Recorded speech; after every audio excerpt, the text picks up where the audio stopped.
O Caminhão Fantasma.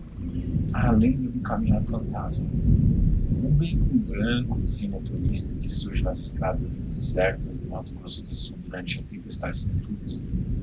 É uma história bem conhecida entre os caminhoneiros da região. Um sétimo encontrou-se frente a frente com este caminhão que brilhava intensamente mesmo sobre o dilúvio, e que desapareceu tão rapidamente quanto surgiu. Você acreditaria se visse esse caminhão fantasma? Vou te contar uma história e que deixou marcas na minha alma. Uma história que até hoje me faz acordar à noite, suando frio, coração batendo tão rápido que parece estar prestes a pular para fora do peito. Eu estava voltando de uma entrega no norte do país. A noite caía rapidamente e eu decidi que era hora de procurar um lugar para passar a noite.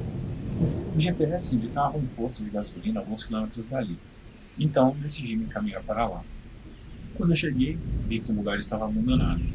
O posto, que outrora devia ter sido um lugar movimentado, agora estava sendo consumido pelo tempo e pelo abandono. As bombas de combustível já enferrujadas criavam um quadro quase pós-apocalíptico. A construção principal, provavelmente um restaurante ou lanchonete, estava em ruínas, com as janelas quebradas e as portas caídas. Era inquietante, mas a estrada é repleta de lugares como aquele, abandonados e esquecidos. Então, decidi parar ali mesmo. Aquele silêncio, aquele isolamento, apesar de lugubres, me pareciam prometer uma boa noite de descanso. Foi então que eu os ouvi. Os sons baixos, quase inaudíveis, parecidos com gemidos e arranhões. Saí do caminhão para verificar e o som ficou mais claro. Parecia vir de dentro do restaurante. Meu instinto me dizia para voltar para o caminhão e sair dali, mas algo me instigava a investigar. Entrei no restaurante com a lanterna em mãos. O lugar era uma bagunça, cadeiras viradas, vidros quebrados, teias de aranha por todo canto. O som parecia vir de um corredor escuro que levava aos fundos do prédio.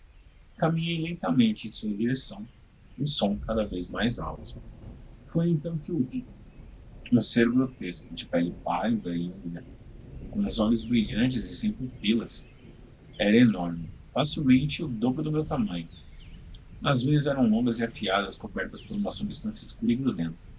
A boca, uma fenda enorme na cara, estava cheia de dentes irregulares e pontiagudos. Ele se vinha só em minha direção com uma velocidade surpreendente. Tentei me defender, mas foi em vão.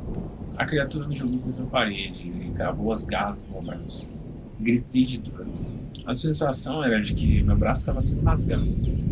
Com dificuldades consegui pegar a chave de roda que sempre carregava comigo e acertei na cabeça da criatura. Ela recuou, emitindo som estridente. Aproveitei a chance para sair dali. Corri em direção ao caminhão, mas minha visão estava turva pela dor e pelo pânico.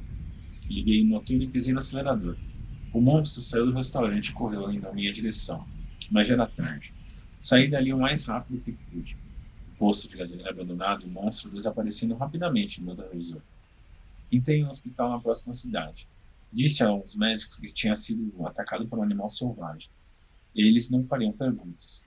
Ainda carrego a cicatriz daquela noite, uma lembrança constante do monstro do posto abandonado. Capítulo 9. O Homem Sem Rosto.